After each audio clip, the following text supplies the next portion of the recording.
One of my earliest memories is of trying to wake up one of my relatives and not being able to. And I was just a little kid, so I didn't really understand why. But as I got older, I realized we had drug addiction in my family, including later cocaine addiction. And I've been thinking about it a lot lately, partly because it's now exactly 100 years since drugs were first banned in the United States and Britain, and we then imposed that on the rest of the world. It's a century since we made this really fateful decision to take addicts and punish them and make them suffer because we believed that would deter them, it would give them an incentive to stop. And a few years ago, I was looking at some of the addicts in my life who I love and trying to figure out if there was some way to help them. And I realized there were loads of incredibly basic questions I just didn't know the answer to. Like, what really causes addiction? Why do we carry on with this approach that doesn't seem to be working? And is there a better way out there that we could try instead? So I read loads of stuff about it, and I couldn't really find the answers I was looking for. So I thought, okay, I'll go and sit with different people around the world who've lived this and studied this and talk to them and see if I can learn from them. And I didn't realize I would end up going over 30,000 miles at the start, but I ended up going and meeting loads of different people, from a transgendered crack dealer in Brownsville, Brooklyn, to a scientist who spends a lot of time feeding hallucinogens to mongooses to see if they like them. It turns out they do, but only in very specific circumstances. To the only country that's ever decriminalized all drugs, from cannabis to crack, Portugal. And the thing I realized that really blew my mind is almost everything we think we know about addiction is wrong. And if we start to absorb the new evidence about addiction, I think we're going to have to change a lot more than our drug policies. But let's start with what we think we know, what I thought I know, right? Let's think about this middle row here, right? Imagine all of you, for 20 days now, went off and used heroin 3 times a day. Some of you look a little bit more enthusiastic than others at this prospect. Don't worry, it's just a thought experiment. Imagine you did that, right? What would happen? Now, we have a story about what would happen that we've been told for a century. We think because there are chemical hooks in heroin, as you took it for a while, your body would become dependent on those hooks, you'd start to physically need them, and at the end of those 20 days, you'd all be heroin addicts, right? That's what I thought. First thing that alerted me to the fact something not right with this story is when it was explained to me, if I step out of this TED Talk today and I get hit by a car and I break my hip, I'll be taken to hospital and I'll be given loads of diamorphine. Diamorphine is heroin. It's actually much better heroin than you're ever going to buy on the streets, because the stuff you buy from a drug dealer is contaminated, actually very little of it is heroin, whereas the stuff you get from the doctor is medically pure. And you'll be given it for quite a long period of time. There are loads of people in this room who may not realize that you've taken quite a lot of heroin, right? And anyone watching this anywhere in the world, this is happening. And if what we believe about addiction is right, those people are exposed to all those chemical hooks. What should happen? They should become addicts. This has been studied really carefully. It doesn't happen. You will have noticed if your grandmother had a hip replacement, she didn't come out as a junkie. And when I learned this, it just seemed so weird to me, so contrary to everything I'd been told, everything I thought I knew. I just thought it couldn't be right. Until I went and met a man called Bruce Alexander, who's a professor of psychology in Vancouver, who carried out an incredible experiment that I think really helps us to understand this issue. Professor Alexander explained to me, the idea of addiction we've all got in our heads, that story, comes partly from a series of experiments that were done earlier in the 20th century. They're really simple experiments. You can do them tonight when you go home if you feel a little bit sadistic. You get a rat and you put it in a cage, and you give it 2 water bottles. One is just water, and the other is water laced with either heroin or cocaine. If you do that, the rat will almost always prefer the drugged water and almost always kill itself quite quickly. So there you go, right? That's how we think it works. In the 70s, Professor Alexander comes along and he looks at this experiment and he noticed something. He said, we're putting the rat in an empty cage. It's got nothing to do except use these drugs. Let's try something a bit different. So Professor Alexander built a cage that he called Rat Park, which is basically heaven for rats, right? They've got loads of cheese, they've got loads of colored balls, they've got loads of tunnels. Crucially, they've got loads of friends, they can have loads of sex, and they've got both the water bottles, the normal water and the drugged water. But here's the fascinating thing. In Rat Park, they don't like the drugged water. They almost never use it. None of them ever use it compulsively. None of them ever overdose. You go from almost 100% overdose when they're isolated to 0% overdose when they have happy and connected lives. Now, when he first saw this, Professor Alexander thought, maybe this is just a thing about rats. They're quite different to us, maybe not as different as we'd like, but, But fortunately, there was a human experiment into the exact same principle happening at the exact same time. It was called the Vietnam War. In Vietnam, 20% of all American troops were using loads of heroin. And if you look at the news reports from the time, they were really worried because they thought, my God, we're going to have hundreds of thousands of junkies on the streets of the United States when the war ends. It made total sense. Now, those soldiers who were using loads of heroin were followed home. The Archives of General Psychiatry did a really detailed study, and what happened to them? It turns out they didn't go to rehab. They didn't go into withdrawal. 95% of them just stopped. Now, if you believe the story about chemical hooks, that makes absolutely no sense. But Professor Alexander began to think there might be a different story about addiction. He said, what if addiction isn't about your chemical hooks? What if addiction is about your cage? What if addiction is an adaptation to your environment? Looking at this, there was another professor called Peter Cohen in the Netherlands who said, maybe we shouldn't even call it addiction. Maybe we should call it bonding. Human beings have a natural and innate need to bond. And when we're happy and healthy, we'll bond and connect with each other. But if you can't do that because you're traumatized or isolated or beaten down by life, you will bond with something that will give you some sense of relief. Now, that might be gambling, that might be pornography, that might be cocaine, that might be cannabis, but you will bond and connect with something because that's our nature. That's what we want as human beings.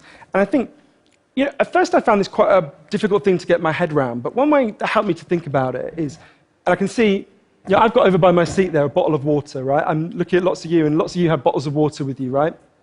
Forget drugs, forget the drug war.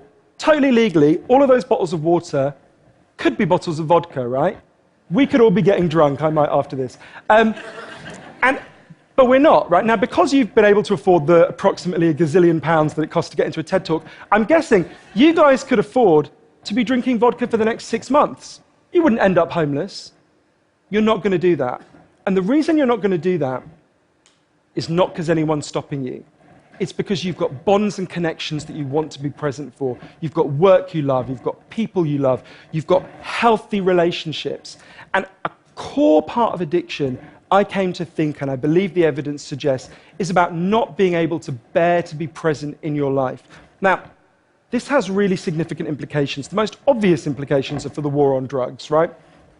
In Arizona, I went out with a group of women who were made to wear T-shirts saying I was a drug addict and go out on chain gangs and dig graves while members of the public could jeer at them.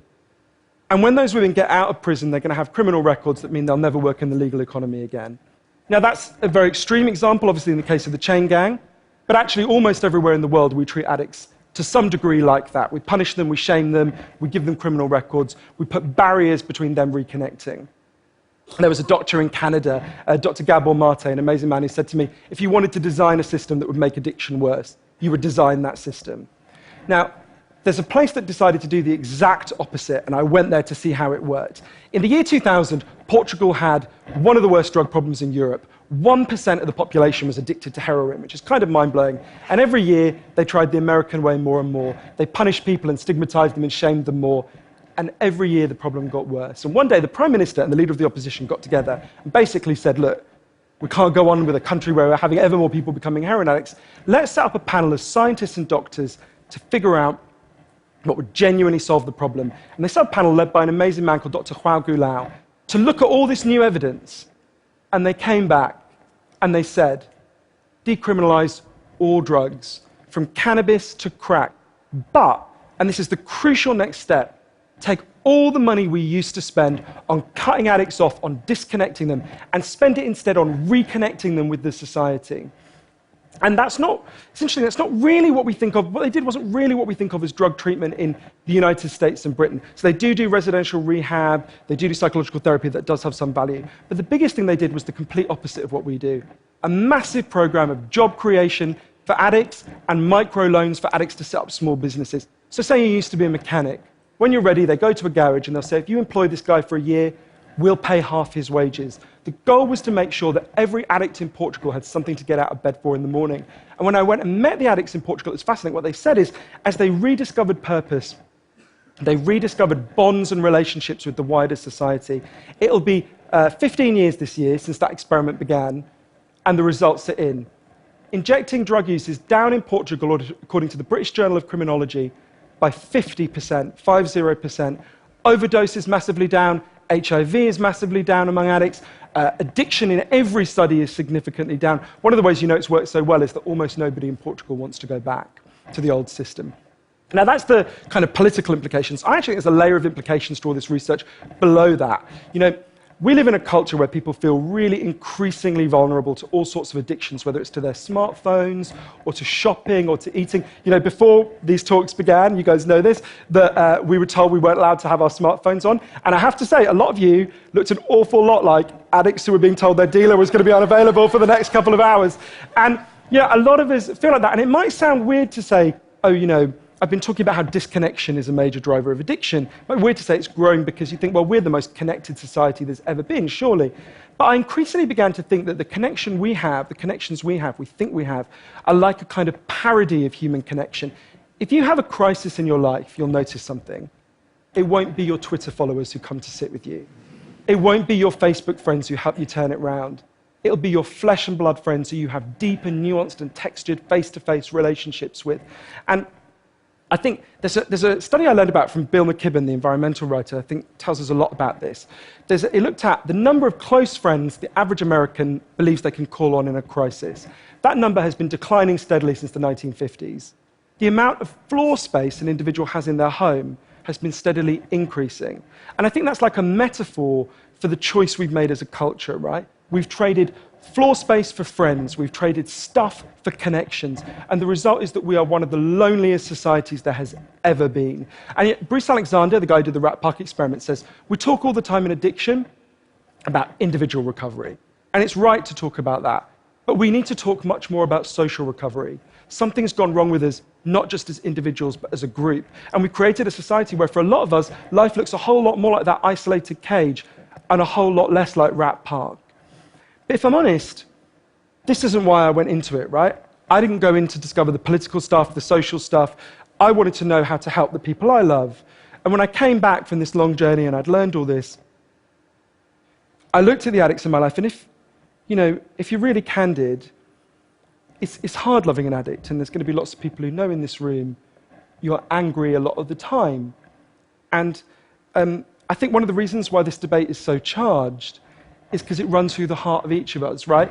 Everyone has a bit of them that looks at an addict and thinks, I wish someone would just stop you. And the kind of script we're told for how to deal with the addicts in our life is typified by, I think, by the reality show Intervention. If you guys haven't seen it, I think everything in our lives is typified by reality TV, but that's another TED Talk. If you've never seen the show Intervention, it's a pretty simple premise.